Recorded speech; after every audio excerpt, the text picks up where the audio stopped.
In the footsteps of Pat Moore in the hinterland of his native Asdee by the estuary of the River Shannon, we're now at, well, some distance behind Pat Moore's home place on Little Road, where he grew up with his farming parents Mick and Peg and brothers Diarmuid and Michael.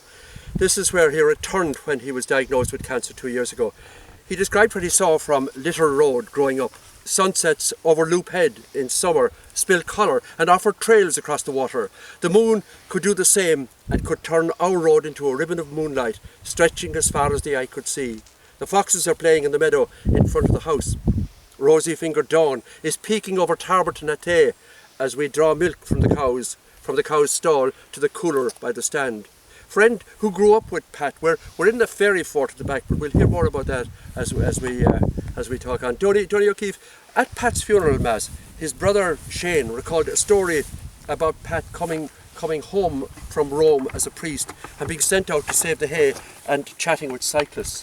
Yes, that story is interesting. And Pat was back from Rome, and obviously he got.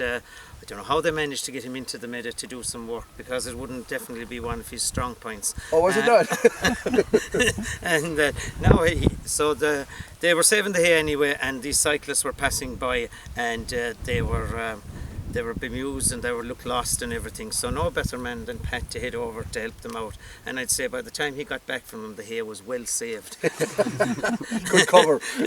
It was a great cover from. But as it's transpired anyway, they were actually Italian cyclists that were travelling around, and they had got lost. And of course, Father Pat was straight in with the Italian and made them feel at home and everything, and questioned them and all the rest of it, and they couldn't believe it.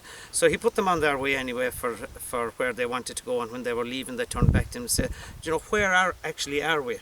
And he said, "You're very fortunate, you're passing through the Italian centre of North Kerry at the moment." Good. A voice known to you, Director of Communications for the Diocese of Kerry, who worked with Pat for 9 years on the Radio Kerry Horizons programme, which he produces and presents. Mary Fagan, Pat was the ultimate recycler. He certainly was. I knew Pat a long time, I'd say 30 years. I met him first with Judy O'Mahony in Fiona O'Donoghue's house, and from then on we became great friends. He'd call regularly to me any time of the day or night, because as everybody who knows Pat, they'll know he had a huge amount of energy, and he'd move from place to place, person to person, calling. It was always exciting. You'd always be delighted to see him at the door. He'd never bore you. He would be a most entertaining, interesting person.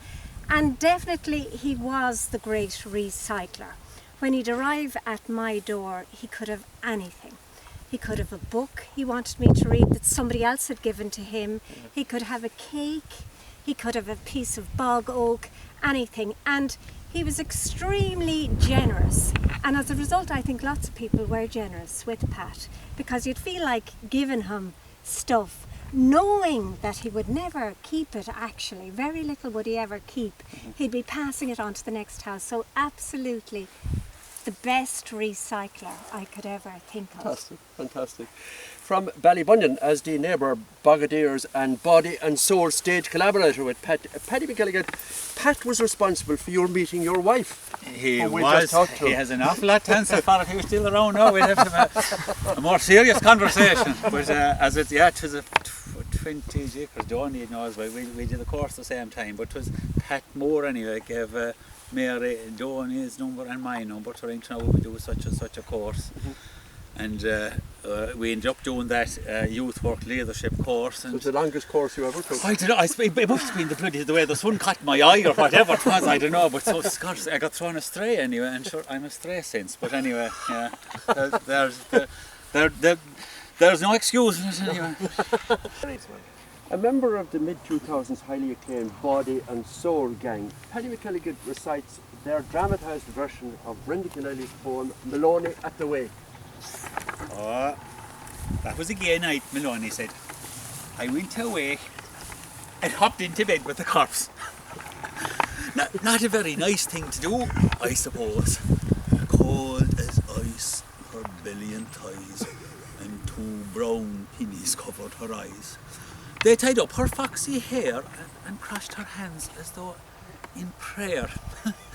When alive, the same girl wasn't much given to prayers and such, but they made her look as though she could have prayed the legs from under God.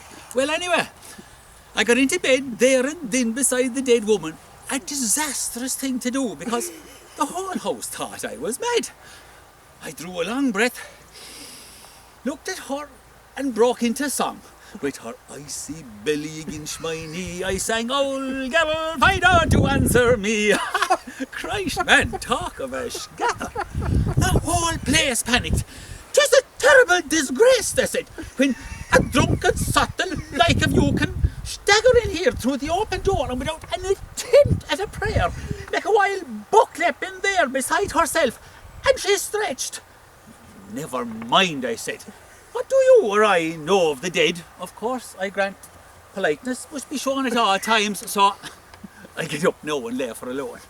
2 mugs of porter and a quick Hail Mary for the dead. Then I hid for home and the wife in bed. Yeah. I was glad to see her, she to see me. You know, we were both as living as we needed to be, to do as our bodies prayed us to do. When the soul is a liar, the body is true. A body is all a poor man has got, and love is a moment before we rot. Maloney smiled and lifted his glass. "'Tis a privilege to drink to all things that pass." Fantastic.